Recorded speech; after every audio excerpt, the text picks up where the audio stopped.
আসসালামু আলাইকুম। আজকে খুব ঠান্ডা মাথায় অত্যন্ত স্পর্শকাতর কিছু কথা বলবো, যে কথাগুলো আমার দেশের ভবিষ্যতের নিরাপত্তা, ভবিষ্যতের স্থিতিশীলতার জন্য অত্যন্ত গুরুত্বপূর্ণ। প্রথম বিষয় হচ্ছে যে আমরা অনেকেই তুচ্ছ-তাচ্ছিল্য করে কথা বলেন যে বিদেশে বসে বসে কথা বলি, সেগুলোতে কি হয়, মানে একটা শ্রেণী আছে নিজের স্বার্থে যখন আঘাত লাগে তখন এই কথাগুলো বলেন। আপনি কি বললেন না বললেন সেটাতে আসলে আমার যায়ও না আসেও না। এই দেশের সাধারণ মানুষ যারা, সংখ্যাগরিষ্ঠ জনতা যারা, আমরা তাদের জন্য কথা বলি এবং তারা যেই জিনিসগুলো চিন্তা করে তাদের জন্য যেটা ভালো সেই জিনিসগুলো করার জন্য যা প্রয়োজন, আমার জায়গা থেকে দাঁড়িয়ে যেটা প্রয়োজন আমরা সেটা করি। আমি অনেকের কাছে এই প্রশ্নের মুখোমুখি হই যে আমরা এখন তো আমাদের দেশে গেলে কোনো সমস্যা নেই, আমরা এখনও দেশে যাচ্ছি না কেন? দেখেন, দেশে এখনও পর্যন্ত বাংলাদেশ সেনাবাহিনী, এই সেনাবাহিনীর যেই প্রধান ব্যক্তি আছে ওয়াকার, এর ব্যাপারে একটা বিশেষ একটা তথ্য প্রমাণ আমার হাতে এসেছে, যেটা আমি এই মুহূর্তেই তাদের কোনো পরামর্শ বা তাদের অনুমতির বাইরে যে প্রকাশ করতে চাচ্ছি না। শুধু এতটুকু বলি যে ওয়াকার, অনেকের মতো আমার ভেতরেও এটা নিয়ে একটা ছিল যে ওয়াকার কেন 5 তারিখের ওই সময়ে তিনি শেখ হাসিনাকে কেন সরালেন, কেন আসলেন। আসলে ওয়াকার বেসিক্যালি একজন প্রচণ্ড কাপুরুষ, একটা খুব ভীতু প্রকৃতির মানুষ, এটা সেনাবাহিনীতে সবাই জানেন। এই ভীতু প্রকৃতির মানুষ হওয়ার কারণেই তিনি 5 তারিখে কিংকর্তব্য বিমূঢ় হয়ে যান এবং তার যেসব মিড লেভেলের অফিসার বা তার একেবারে ইমিডিয়েট জুনিয়র যেসব অফিসাররা ছিলেন, তারাও তার যে আদেশে আদেশ শুনছিলেন না, যে কারণে তিনি দেখেছেন যে শেখ হাসিনাকে বাঁচাতে গেলে তিনি নিজেই একটা ক্যাজুয়ালিটির শিকার হতে পারেন, যে কারণে তিনি আর সেই ঝুঁকিটা নেননি। এই কারণে শেখ হাসিনার কাছে তার নানানভাবে কথাও শুনতে হয়েছে। এরপরেও তার সাথে শেখ হাসিনার অনেকবার কথা হয়েছে, সেখানেও তিনি ইনিয়ে বিনিয়ে শেখ হাসিনাকে আবার ফের কীভাবে দেশে আনা যায়, যতটুকু আওয়ামী লীগকে কম ড্যামেজ করা যায় সেই চেষ্টাটা তিনি করে যাচ্ছেন, এখনও করছেন। কিছুদিন আগে হাসনাত ওয়াকারের ব্যাপারে যে কথা বলেছেন, সেই কথাটা একেবারে দায়িত্ব নিয়ে বলছি, 100% সত্য। পরবর্তীতে সার্জিস যেই বক্তব্য দিয়েছে, সেই বক্তব্যটা হচ্ছে ওয়াকারকে বাঁচানোর জন্য সার্জিস, সেটা তিনি চাপে পড়ে হোক, জীবনের ভয়ে হোক, কিংবা কোনো স্বার্থের কারণে হোক, বা পরিস্থিতিটাকে শান্ত করার জন্য হোক, তিনি আবার সেনাবাহিনীর পক্ষে একটা পোস্ট দিয়ে পরিস্থিতিটা শান্ত করেছেন। তো আমার কথা হলো যে ওয়াকার 5 তারিখের পর থেকে আজ পর্যন্ত আপনি দেখেন যতগুলো কাজ সেনাবাহিনী করেছে। এই কয়েকদিন আগেও আমার এই ফেসবুকে আমি দেখিয়েছি যে ভারত বাংলাদেশের সশস্ত্র বাহিনীর এদেরকে আপনার বিনা চিকিৎসা করানোর জন্য ভারতে নিয়ে যাবে, সেটার জন্য আবার সশস্ত্র বাহিনী তাদের ভেতরে এটা নিয়ে যাচাই বাছাই করছেন, এরকম না যে তারা মেনে নেন নাই। অতএব ওয়াকার বেসিক্যালি একটা ভারতীয় একজন সেনাপ্রধান বাংলাদেশের সেনাবাহিনীর দায়িত্ব পালন করছে, এর বাইরে কোনো কিছু আমি মনে করি না। কালকের যে তথ্য প্রমাণ আমি পেয়েছি, সেই তথ্য প্রমাণ অনুযায়ী গেল কয়েকদিনের ভেতরে যিনি কিনা শেখ হাসিনার দুঃসম্পর্কের চাচা, তাকে 15,000 কোটি টাকার কাজ দিয়েছে এই ওয়াকার। এই গত কয়েকদিনে যত ধর্ষণের ঘটনা ঘটছে, ঢাকা বিশ্ববিদ্যালয়ে যে একটা ছেলে মারা গেল, তারপরে আরেকজন মারা গেল, এরপরে বিভিন্ন জায়গায় সংঘবদ্ধ যেই ধর্ষণের ঘটনা ঘটছে, এবং সেটা নিয়ে মিডিয়াতে যত ধরনের এই যে হাইলাইট করে মনে হচ্ছে বাংলাদেশের জীবনে কোনো দিন আর ধর্ষণের ঘটনা ঘটে নাই, এরকম একটা পরিস্থিতি তৈরি করা হচ্ছে, সেটাও এই ওয়াকার করাচ্ছে। ডিজিএফআইয়ের ভিতরে কিছু ভালো অফিসার আছেন, এনএসআইয়ের যিনি ডিজি আছেন তিনি অত্যন্ত ভালো মানুষ, তিনারাও চেষ্টা করছেন, কিন্তু তার যেসব অফিসারগুলো এখনও তার মতো করে চলছে, দেশের বিরুদ্ধে শেখ হাসিনাকে আবার ফিরে আনার জন্য চেষ্টা চালিয়ে যাচ্ছে নানাভাবে, সেটার জন্য সেই লোকগুলো এখনো পর্যন্ত বিভিন্ন জায়গাতে অ্যাক্টিভ আছে। শুধু পারছে না কেন? পারছে না হচ্ছে দেখেন, চেষ্টা যে তারা চালিয়ে যাচ্ছে না তা না। আপনি সবশেষ ঘটনাটা যদি দেখেন, যেটা হাসনাত, তারপরে আপ বাংলাদেশ, ইউনাইটেড পিপলস বাংলাদেশ, যেটা এরপরে হচ্ছে এনসিপি তো আছেই হাসনাতের সাথে, তারপরে জুলাই রিলেটেড অনেকগুলো ইনকিলাব মঞ্চ থেকে শুরু করে অনেক, আমি সবার নাম আর এখানে বলছি না, আপনারা সবাই এটার জন্য কৃতিত্বের ভাগিদার, আপনারা সবাই এখানে করেছেন। আপনাদের কারণে এখনো পর্যন্ত এই পরবর্তীতে শিবিরও গিয়ে যোগ দিয়েছে সেখানে। শেখ হাসিনার যে সুবিধাটা তারা সেনাবাহিনী এবং আসিফ নজরুল সহ এই সেনাবাহিনীর চক্রটা করতে চাচ্ছে, সেটা করতে পারছে না। তারা বুঝে উঠতে পারে নাই যে আওয়ামী লীগের ব্যাপারে বাংলাদেশের মানুষ এতটা ঐক্যবদ্ধ। অতএব আব্দুল হামিদকে বের করে দিয়েছেন। সেনাপ্রধান নিজে বলেছে যে 630 জনকে তিনি বের করে দিয়েছেন। তারপরও যত মানুষ পার হয়েছে, এই হামিদের ঘটনা নিয়ে যাকে যাকে আপনার করা হয়েছে, বহিষ্কার করা হয়েছে, ক্লোজ করা হয়েছে, পানিশমেন্ট দেওয়া হয়েছে পুলিশের, এরা আসলে এটার সাথে জড়িত না, এদের কিছু করার নাই। পুলিশের যদি কাউকে পানিশমেন্ট দিতে হয়, সবার আগে এসবির প্রধানকে পানিশমেন্ট দিতে হবে, কারণ তাকে আজ থেকে আরও কয়েক মাস আগে এই অর্ডার দেওয়া হয়েছে, এই লিখিত আকারে তাদের নাম সহ দেওয়া হয়েছে, সেখানে আব্দুল হামিদের তালিকা আছে। সেটা মানেন নাই কেন? অতএব যদি করা হয়, সেনাপ্রধান এটার জন্য দায়ী, ডিজিএফআই প্রধান এটার জন্য দায়ী, এসবি প্রধান এটার জন্য দায়ী, তারপরে বিমানবন্দরের ইয়েতে সিকিউরিটির দায়িত্বে যারা আছে তাদের প্রধানদেরকে দায়ী করতে হবে। এত বড় ঘটনা, এত বড় মাপের একজন লোক, আপনার মনে হয় যে কনস্টেবল, এসআই আর ইন্সপেক্টর মিলে তাদেরকে পার করে দিয়েছে, বা কোনো এক জেলার এসপি তাদেরকে বের করে দিয়েছে? এটা সম্ভব না। অতএব এটা রাষ্ট্রীয় পর্যায়ে, একদম উচ্চ পদস্থ পর্যায়ের সিদ্ধান্তের প্রেক্ষিতে তাদেরকে বের করে দেওয়া হচ্ছে। তো দেয়াতে যেটা হয়েছে, আমি কয়েকদিন আগে একটা ভিডিওতে বলেছিলাম যে আওয়ামী লীগ যত দাঁড়াতে চাবে তাদেরকে তত শুয়ে ফেলা হবে। এদের ব্যাপারে বাংলাদেশের মানুষ ঐক্যবদ্ধ, এরা এখনও শিক্ষা এদের হয় নাই। আপনি দেখেন, ভারত পাকিস্তান যুদ্ধ চলছে, সে যুদ্ধের ভেতরে আমি একজন মুসলমান, ভারত আমার মানে পাকিস্তান মুসলমান না কি সেটাও দেখার দরকার নেই। পাকিস্তানের সাথে যুদ্ধ হয়েছিল, সব বাদ দেন, কিন্তু ভারত তো আমার শত্রু। এই কয়দিন আগেই একটা কিলিং করেছে। এখনও পর্যন্ত আমার দেশের সবচেয়ে বড় শত্রুকে ভারতে নিয়ে জায়গা দিয়ে রেখেছে। এখনও পর্যন্ত আমাদেরকে হুমকি দিচ্ছে। আরাকানের ওইখানে এই আরাকান আর্মিকে দিয়ে আমাদের ভেতরে গ্যাঞ্জাম করতে যাচ্ছে, সে সেখানে প্রক্সি ওয়্যার করছে। এগুলো তো এখনও করেই যাচ্ছে। আওয়ামী লীগকেও যদি ধরেন, সে আওয়ামী লীগ ভারত পাকিস্তান যুদ্ধে ভারত যত জায়গায় মানে হামলা করছে, পাকিস্তানে মনে হচ্ছে ওদের হাসিনার ওই জায়গা থেকে মিসাইল নিয়ে তারপরে পাকিস্তানে হামলা করছে। তোদের এত খুশি লাগে কেন? আরে বেটা, বাংলাদেশ দেখ, এখন তোদের সময়ের চাইতে চাঁদাবাজি কোনো অংশে কম নেই, চাঁদাবাজি ভালো চলছে এখন, কিন্তু মানুষ তোদের ব্যাপারে ঐক্যবদ্ধ। এর কারণ কি? এই দেশের মানুষ প্রচণ্ড ধর্মভীরু এবং ধর্ম সচেতন। শুধু ধর্মভীরু না, এরা ধর্ম সচেতন। অতএব এই ধর্ম সচেতন মানুষগুলোকে গেল 15 বছর তাদের ধর্মীয় অনুভূতির উপরে, তাদের ধর্ম পালনের উপরে যত ধরনের নির্যাতন টর্চার করা হয়েছে, দাড়ি টুপিওয়ালা মানুষ এখানে যে পরিমাণে কষ্টে ছিল, ভারতেও দাড়ি টুপিওয়ালারা এত কষ্টে নাই। এই কারণে তোদেরকে মানুষ ঘৃণা করে। ওদের যারা কিনা এখন ওদের সোশ্যাল মিডিয়াগুলো, বাংলাদেশ আওয়ামী লীগের পেজে দেখবেন কিছু লোকজন এখন উপস্থাপনা করে, ওদের এগুলো সোশ্যাল মিডিয়া দেখভাল করে, তারা যে কজন কেন্দ্রীয় নেতা, বলার মতো নেতা যারা কিনা এই এখন পর্যন্ত গর্ত থেকে বের হয়ে ছোটোখাটো পোস্ট করে, তারা ভারতের পক্ষে পোস্ট করে।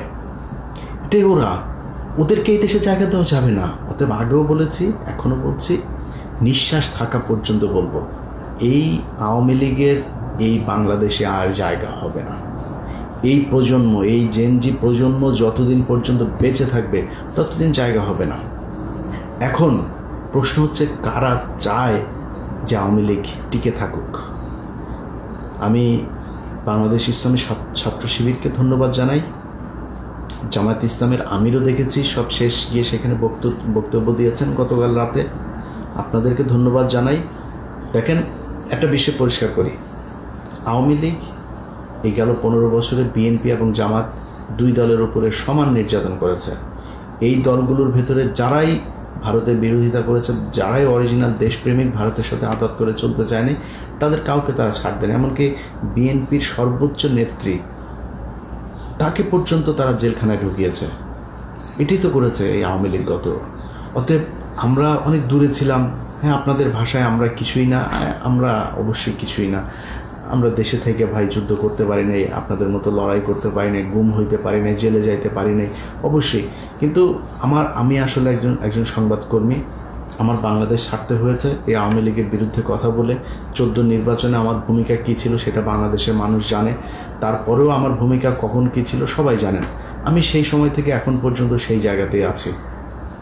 বাট আপনারা যারা মাঠে থেকে যুদ্ধ করেছেন, লড়াই করেছেন, আপনাদের প্রতি রেসপেক্ট।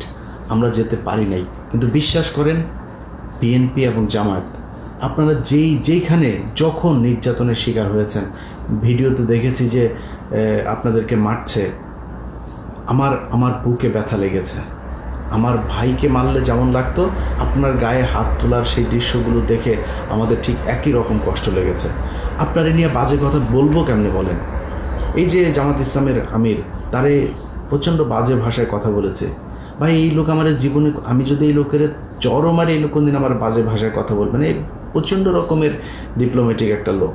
সেটা ভালো মনে করেন, খারাপ মনে করেন, যাই করেন, সে কৌশলগতভাবে অত্যন্ত নরম মনের একজন মানুষ। আমাকে অন্তত 5 বার সে কল করেছে, আমার স্ত্রীর সাথে পর্যন্ত কথা বলেছে সে। তো এখন এই মানুষটার ব্যাপারে আমি কি ভাষায় কথা বলেছি? আপনি মনে করেন না যে ওনার প্রতি আমার বোধহয় খুব ক্ষোভ? আমার বাবাকে বললে যতটুকু কষ্ট পেতাম, জামাত ইসলামের আমিরকে পেয়ে ঠিক ততটুকুই কষ্ট পেয়েছে, ভেতরে ভেতরে কষ্ট পেয়েছে। কিন্তু বলতে হয়েছে। কেন বলতে হয়েছে জানেন? কারণ এই ভুল যেন ভবিষ্যতে জামাত ইসলামের কেউ করার সাহস না পায়, এই জন্যই করা হয়েছে। তো আপনারা বিএনপি বলেন আর জামাত বলেন, আপনাদের জন্য আমরা কষ্ট পেয়েছি। আপনাদের ওই নির্যাতন দেখে আমরাও একই রকম কষ্ট আমাদের ভেতরে হয়েছে। হয়তো শারীরিক সেই কষ্টটা পাইনি, কিন্তু মানসিকভাবে নিজেরা প্রচণ্ড রকমের বিধ্বস্ত থাকতাম। এটা আমি একা না, এই বাংলাদেশের বাইরে যারা বিদেশে ছিল অনেক মানুষ আপনাদের চাইতেও বেশি সোশ্যাল মিডিয়াতে বসে বসে আমরা দেখতাম এগুলো, কষ্ট পেতাম, এগুলো নিয়ে আলাপ করতাম, কি করা যায়। এই বাইরের মানুষ রেমিটেন্স স্ট্রাইক করেছেন, করেন নাই? আপনাদেরকে খারাপ ভাষায় কথা কেমনে বলবো বলেন? কিন্তু আপনারা আওয়ামী লীগ নিষিদ্ধ চান না, কেউ কেন চান না ভাই? এই রাজনীতি আপনাদেরকে কে শিখিয়েছে যে আওয়ামী লীগ সরে গেলে আপনাদের সমস্যা হবে? এই রাজনীতি কোত্থেকে শিখছেন? আরে ভাই, যত কিছু বিএনপি কোনোদিন জামাত ইসলামকে নিশ্চিহ্ন করে দিতে যাবে না। জামাত ইসলাম কোনোদিন বাংলাদেশ জাতীয়তাবাদী দলকে নিশ্চিহ্ন করে দিতে পারবে না, চাবেও না। অতএব থাকেন বিশাল স্ট্রং 2টা বিরোধী দল। তো আপনারা বিরোধী দল আরেকটা লাগবে কেন? দরকার কি? কেন জোর করে আয় না তাদেরকে বসে? বাংলাদেশের মানুষ চায় না। এই ব্যাপারে যেখানে কথা বলতে যাবেন ওই জায়গাতেই আটকায় যাবেন বাধ্য হয়ে। এই যে পরে দেখেন ছাত্রদল মিছিল করেছে, যুবদল মিছিল করেছে, আনন্দ মিছিল করেছে না? আওয়ামী লীগের এই কার্যক্রম সব নিষিদ্ধ করেছে। তো এখন মানুষ তো চায়, তারা নিষিদ্ধ হোক। কিছু মানুষ ভারতীয় চর যারা আছেন, তারা যদি নাকি না চান, এটাতে যাবেও না, আসবেও না। অতএব মাথায় রেখেন, আপনাদেরকে এই আওয়ামী লীগ এবং ভারত, এই জায়গায় আপনাদেরকে ঠিক থাকতে হবে। এখনো পর্যন্ত প্রথম আলো, সন্তোষ শর্মা, আমরা কোনো পত্রিকা টেলিভিশনের বিরোধিতা করছি না। আমরা গণমাধ্যমের স্বাধীনতা চাই, পূর্ণ স্বাধীনতা চাই। আজকে আমার ডক্টর কনক সারোয়ার পিনাকিদা, আমাদের ইউটিউব চ্যানেল ভারতে ব্লক করে দেওয়া হয়েছে। কনক ভাই সবার আগে দেখেছে, দেখে আমারও দেখলাম, আমি আমার ইমেল চেক করে দেখলাম, আমারও সেম, ভারতে আমাদের নিষিদ্ধ। তো এটাই তো, তারা হচ্ছে গণতন্ত্রের, সারা পৃথিবীতে তারা গণতন্ত্রের সবচাইতে বড় দেশ। তারা জাকির নায়েককে নিতে পারে নাই। এরা নাকি আবার ধর্ম এদের দেশে যায়, ওই যে তসলিমা নাসরিন বসে বসে আমাদেরকে ধর্ম নিরপেক্ষতা শিখায়। এটা যদি ধর্ম নিরপেক্ষতা হয়, জাকির নায়েককে ছাড়লি কেন? জাকির নায়েক তো কারো পেটায় নাই। তো জাকির নায়েক কোনো নিজের বর্ণনাও করে নাই, আপনার ধর্ম থেকে আপনাকে বুঝাই দিচ্ছে। আর 5 বছর দিলে না, এরপরে আর লোক খুঁজে পাওয়া যেত না আপনাদের। জয় শ্রীরাম বলা লোকটা খুঁজেও পাইতেন না, আর যেই ভয় আপনারা পারেন নাই। 3টা ইউটিউব চ্যানেলের ধাক্কা তাই সামাল দিতে পারেন না। এটা হচ্ছে ভারত। তো এখন এই বাক স্বাধীনতা ভারতের মতো আমাদের হোক, সেটা আমরা চাই না, আমরা বাক স্বাধীনতা চাই। কিন্তু যেই প্রথম আলো সরাসরি তারেক রহমানকে নিয়ে, খালেদা জিয়াকে নিয়ে কি নাই এমন বলে নাই। কয়দিন ধরে 2-3টা পত্রিকা প্রথম আলো সরাসরি পারে না, তো এদের আন্ডা বাচ্চা কয়েকটা আছে, এর মধ্যে একটা ডয়চে ভেলে ওরে যেখানে পাবেন সেখানে ওরে এই গত কয়েকদিনের জবাব চাবেন। বাংলা ট্রিবিউন, আমরা কিন্তু খোঁজ খবর কিন্তু নিচ্ছি। যদি কেউ মনে করেন যে চিপা চাপা দিয়ে বেঁচে যাবেন, সুযোগ নাই, এখান থেকে বের হইতে পারবেন না। টুডে টুমোরো আপনাকে এখান থেকে যাইতে হবে। আপনার যে বাপের আপনারা বাঁচায়, ওই বাপের যেদিন গলায় পাড়া দিয়ে ধরা হবে, সেদিন কিন্তু ঠিকই আপনিও আপনার পিছনে আর কোনো কেউ থাকবে না। গত কয়েকদিন আগে, 2-3 দিন আগে এনি সাহেব প্রথম আলোর সাথে বৈঠক করেছেন। আমরা সেই বৈঠক দেখেছি। সেই বৈঠকের পর আপনারা ছবি তুলে আপনাদের বাংলাদেশ জাতীয়তাবাদী দল বিএনপির পেজে দিয়েছেন, সেটাও আমরা দেখেছি এবং সেটা মনে রেখেছি। আনিল ভাই, আপনার বাপ নয়, আমার বাপ যদি এসে বলে না, বাপ মাফ করে দে, প্রথম আলোর বেলায় কোনো মাপ নাই, কোনো ছাড় নাই। আপনি মাইরা ফেলবেন, ফোন করে ফেলবেন, যা মন চায় করেন। আপনাকে আনি ভাই যখন যেই রূপে যেভাবে যেথায় আপনার কোনো কিছু পাওয়া যাবে, সেইখানে আপনার রাজনৈতিক ক্যারিয়ার প্রশ্নবিদ্ধ করে দেওয়া হবে। বাংলাদেশে কে দুর্নীতি করেন, কে কী করেন ভাই, আমরা এটা নিয়ে চাই নাই কারণ নিয়ে এই করতে। আপনারা যা মন চায় করেন, এটা আমি পারবো না ভাই। এটা বহুদিন সে আওয়ামী লীগ থাকতেও বলেছে, আমি পারবো না এটা আপনারা ঠিক করতে। এই চাঁদাবাজি আর ধান্দাবাজি এগুলি চলতেই থাকবে। এটার জন্য যা করার দরকার সেটা এই দেশের রাজনৈতিক দলকেই সে ঠিক করতে হবে। প্রতি 5 বছর পর যখন ধরেন বিএনপি আসবে, এরপরে জামাত আসবে, আবার জামাত আসবে, জামাত ধান্দাবাজি করলে আবার বিএনপি আসবে, আস্তে আস্তে একটা জায়গায় যায় পৌঁছাবে। সো আমি ওইটা নিয়ে যুদ্ধ করতে আসিনি, ওইটা নিয়ে আমার জানার বিষয় না। কিন্তু ভারতের ব্যাপারে যদি নাকি আমরা কোনো দেখি, প্রথম আলো, ডেইলি স্টার, সন্তোষ শর্মা, আওয়ামী লীগ, এইসব ব্যাপারে ভাই যারাই করবেন, আমরা তাদেরকে কিন্তু, আমি অন্তত ভাই তারা কিন্তু তার জীবনের সারা জীবন আমি চৌকিদারের মতো তার পিছনে পিছনে কিন্তু থাকবো। কখন কোন দিক দিয়ে কি বের হয়ে যাবে, কি করে ফেলবো, এটা টেরও পাবেন না। অতএব আবারও সাবধান করে দিচ্ছি, আবারও সাবধান করছি, প্রথম আলো, ডেইলি স্টার, সন্তোষ শর্মা, এইদিকে এই ভারত, এইসব ব্যাপারে যদি নাকি কারোর ভেতরে কোনো ধরনের দুর্বলতা, গাফেলতি, কোনো কিছু যদি দেখি, তাহলে কিন্তু তার জন্য বাংলাদেশে রাজনীতি করা কঠিন হয়ে যাবে। মানে আমি বিশাল কিছু আপনাকে ধমক দিচ্ছি এটা না, বাংলাদেশে মানুষ চায় না। আপনি এই মুহূর্তে যদি গোলাম ময়লা রনির দিকে একটু তাকান, তাহলে বুঝতে পারবেন এই দেশের মানুষ কী চায়। আসিফ নজরুল এই মুহূর্তে পদে আছে, টাকা পয়সা কামাচ্ছে কিছু। আসিফ নজরুলের এই মুহূর্তে কিছু টাকা ছাড়া আর কিচ্ছু নাই। ওরে রাস্তাঘাটে পোলাপান যদি ঠিকমতো পায়, তাহলে জুতার মধ্যে হাগু লাগায় ওরে পেটাবে। অতএব বাংলাদেশের মানুষ কি চায়, কি পছন্দ করে, কোনটা এই দেশের জন্য, এই দেশের নিরাপত্তার জন্য প্রয়োজন, সেটা আপনাকে চিন্তা করতে হবে, সেটা করতে হবে। এই সুযোগ পৃথিবীর বাংলাদেশের ইতিহাসে আবার 100 বছরে আসবে কিনা ঠিক নাই। এই সুযোগ আপনাকে কাজে লাগাইতে হবে ভাই। আপনার রাজনীতি নিয়ে আমি আপনার রাজনৈতিক প্রতিদ্বন্দ্বীও হইতে আসি নাই, আপনার নিয়ে আমার কোনো সমস্যা নেই। আপনি কই ধান্দাবাজি করেন, কী করেন ভাই, একান্ত আপনার ব্যাপার, আপনার দলের ব্যাপার, ওই এলাকার জনগণের ব্যাপার, প্রশাসনের ব্যাপার। আমি আপনার ব্যাপারে নাক গলাইতে যাব না। কিন্তু আপনি যখন আমি প্রথম আলো, ডেইলি স্টার আর এই ইন্ডিয়া, আওয়ামী লীগ, এইসবের ব্যাপারে কারো কোনো কিছু দেখব, তারা কিন্তু ভাই সর্বোচ্চ দেখে দেওয়া হবে। আবারও বলে রাখলাম। যাই হোক, যেসব ছাত্র নেতারা যারা কিনা আমি এই 5 আগস্টের মতো একটা ঘটনার মধ্য দিয়ে বাংলাদেশের মানুষকে স্বাধীন করে দিয়েছে, আওয়ামী লীগ নিষিদ্ধ হয় বাংলাদেশে, এটা আমরা দেখতে পারবো, এটা আমাদের কাছে স্বপ্ন ছিল, এটা হচ্ছে। এবং যেটা হয়েছে, এখানে অনেক ধরনের ফাঁকফোকর রেখে আওয়ামী লীগের কার্যক্রম নিষিদ্ধ, দল নিষিদ্ধ না, আইনগতভাবে নিষিদ্ধ করা হবে। আপনারা জনগণ বলছে নাকি যে আইন দেখায় তারপরে নিষিদ্ধ করতে হবে? আইনগতভাবে বলছে? আপনি আইনগতভাবে তো এমনিই হবে।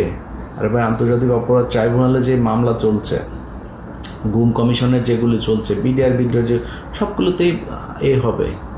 নিষিদ্ধ হবে। তো আপনি এটা আপনার সমস্যা কোথায়? আপনি এখন করে ফেলেন, সমস্যাটা কী ছিল? তারপরে করেন, যেটুকু করেছেন ওকে ঠিক আছে, মানুষ যদি, জনগণ, ছাত্র জনতা যদি মেনে নেয় আমার কোনো সমস্যা নেই। এমনিতেই পারবে না। আপনার মনে হয় যে আপনি এই সামনে নির্বাচন আসবে আর ওই নির্বাচন কমিশনের মাধ্যমে আওয়ামী লীগ যা জমা দিবে, আপনারা নির্বাচনে অংশগ্রহণ করবেন, প্রার্থিতা বা যাচাই বাছাই করে এগুলি করবেন, আপনার মনে হয় এটা আমরা মাইনে নেব? এটা সম্ভব না। এখনও গণমাধ্যম সহ বিভিন্ন জায়গায় যারা যারা এই ধরনের চিপা চাপা দিয়ে আবার ফের আওয়ামী লীগকে বাঁচায় রাখার, আওয়ামী লীগ আসবে আনার জন্য করবেন, এবং যারা টিকে আছেন এখনও পর্যন্ত তাদেরকে টিকতে দেওয়া হবে না। পুলিশ বলেন, সাংবাদিক বলেন, ব্যবসায়ী বলেন, যে যেখানে আছেন, আওয়ামী লীগের যে লেসপেন্সার যারা ছিলেন কাউকেই টিকতে দেওয়া হবে না, সবাইকেই দেখে নেওয়া হবে ইনশাল্লাহ। অতএব ছাত্ররা এবং যারা যারা আন্দোলন করেছেন তাদের সবাইকে আবারও ধন্যবাদ জানাই, এবং আপনাদের কাছে আমরা এই জাতি কৃতজ্ঞ। শুধু এতটুকুই বলবো ভাই, বাংলাদেশের এই যে আন্দোলন হয়েছে, এই আন্দোলনের মাধ্যমে বাংলাদেশে একটা নতুন শক্তির উদয় হয়েছে, এবং সেই শক্তিটা অবশ্যই আপনাদের এনসিপি। সো এনসিপি আমরা চাই তারা ভালো কিছু করুক, কিন্তু আপনাকে বেছে নিতে হবে আপনার প্রোডাক্ট কী, আপনি কী সেল করবেন। অথবা আপনার প্রোডাক্ট একমাত্র হচ্ছে এই জুলাই, আপনার প্রোডাক্ট হচ্ছে আওয়ামী লীগ, আপনার প্রোডাক্ট হচ্ছে ভারত। এই ভারত বিরোধিতা, আওয়ামী বিরোধিতা এবং জুলাই, এটাকে নিয়েই সামনে রেখেই আপনাদেরকে কী করতে হবে। এটাকে আপনারা যত বড় করবেন এই দেশের মানুষ আপনাদের পেছনে তত আসবে। আমরা আপনাদের দুর্নীতি, অনিয়ম নিয়ে আগেও বলেছি একই কথা, এখনও বলছি, তবে দুর্নীতিতে কম জড়াইলে ভালো হইতো। কেউ কেউ জড়িয়ে গিয়েছেন দল গোছানোর জন্য, টাকা পয়সা। আমি আগেও বলছি, আমি ভাই ধর্মযুদ্ধ করতে আসি নাই, এটা নিয়ে আমার কোনো সমস্যা নেই। কিন্তু আসিফ মাহমুদের সাথে আমার যে দ্বন্দ্ব হয়েছিল সেটা হচ্ছে, আসিফ ভাই উনি প্রথমেই আসিফ নজরুলের পক্ষ নিয়ে একটা পোস্ট করলেন, তারপরে আমি কিছু বলিনি। ওইটা কিন্তু আমার ব্যক্তি আক্রমণ হয়ে গিয়েছিল, তারপর আমি কিন্তু কিছু বলিনি। কিন্তু উনি যখন প্রথম আলোর মাধ্যমে বই প্রকাশ করলেন, এরপরে আমি ওনার প্রতি খেপেছি।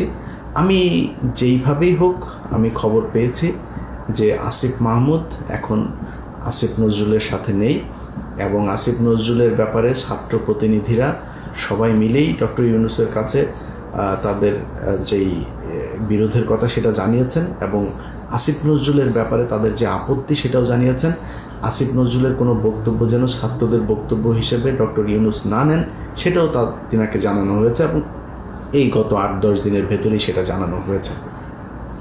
তো যে কারণে আসিফ, নাহিদ, হাসনাত, সার্জিস যারা যারা আছেন তাদের ব্যাপারে আমার কোনো নাই, কোনো অভিযোগ নাই। শুধু আপনাদের কাছে অনুরোধ থাকবে ভাই, প্রথম আলো, ডেইলি স্টার এইসবের ব্যাপারে যায় না। এইসব জায়গায় গেলে কিন্তু ভাই মাথায় রক্ত উঠে যাবে, তখন কিন্তু ঠিক থাকে না কারে কি বলবো।